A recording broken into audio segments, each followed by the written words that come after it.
on pourrait dire que Guillaume Cariou, le directeur général de Mercadex International, est un habitué de Télécorex. En fait, c'est la deuxième fois que vous allez le voir sur notre plateau. Mercadex International est une firme qui accompagne les entreprises québécoises qui veulent se faire valoir à l'international et notamment aux États-Unis. Nous allons parler avec lui du contexte actuel et pour voir si ce qui s'y passe change la donne et si le potentiel est toujours intéressant, les perspectives pour les entreprises québécoises qui visent le marché américain.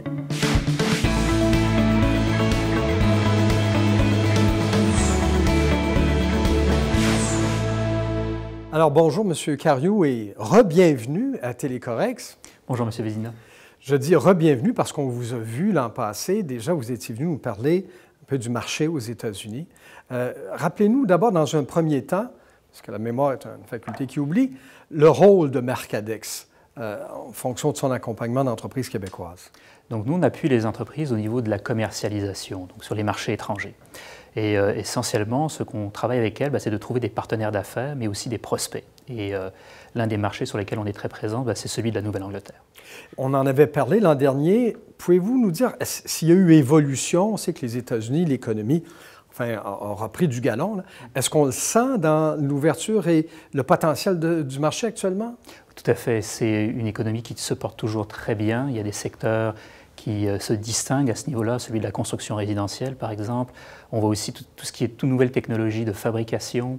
Donc, il y a plusieurs secteurs qui se portent effectivement très, très bien, et encore mieux que l'année dernière. Et qui offrent un potentiel pour des entreprises d'ici? Tout à fait. C'est un marché sur lequel on voit beaucoup d'entreprises québécoises qui évoluent, et les portes sont toujours ouvertes à ce niveau-là, tout à fait. Je vais déjà vous la poser, la question, parce qu'on va la vider, là. C'est l'éléphant dans la pièce.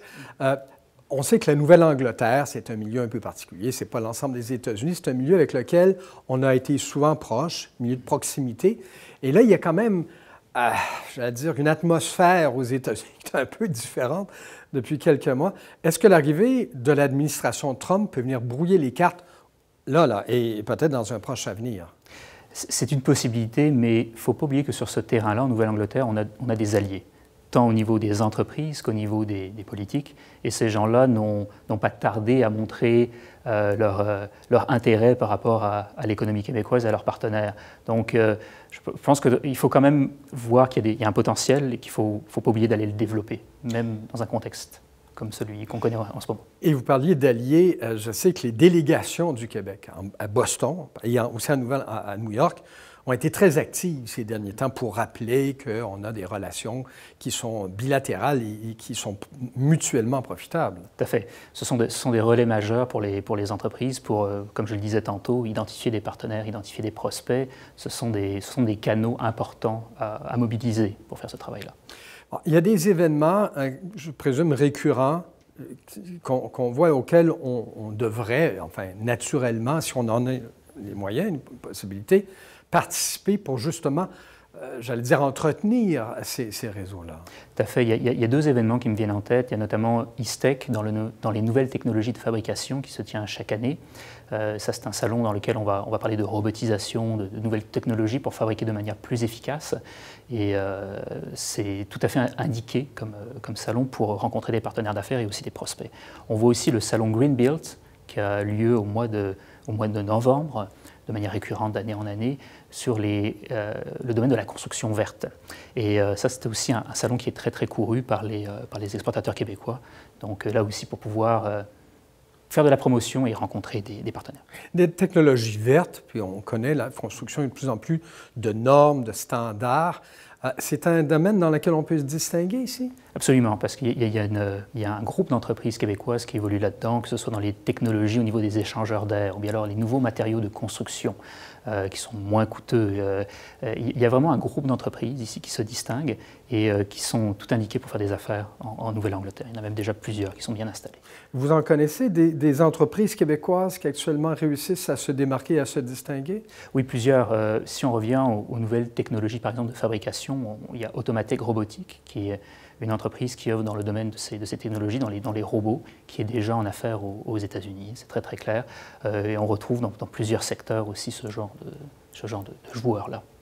Et là, le contexte actuel, vous trouvez, malgré les quelques nuages, il y en a qui peuvent planer, ne devrait pas empêcher ou ne devrait pas refroidir les ardeurs des entreprises, des dirigeants qui regardent, qui convoitent le marché américain.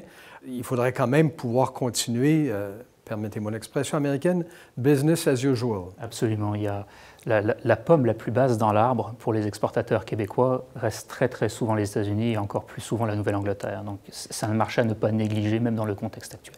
Et si vous aviez un conseil ou deux à leur proposer actuellement, ou soit pour consolider leurs affaires, soit pour les développer, qu'est-ce qu'on pourrait leur dire? Le travail le plus important reste dans la qualification des partenaires qu'on a en face de nous, que ce soit des distributeurs, des agents, des licenciés, de bien vérifier avec les personnes avec lesquelles on va faire des affaires, voir s'ils vont réellement nous appuyer sur le terrain en termes de vente. Donc c'est passer du temps avec eux, bien leur expliquer quels sont les avantages de nos produits ou de nos services pour qu'ils soient à même de bien vendre, de bien commercialiser.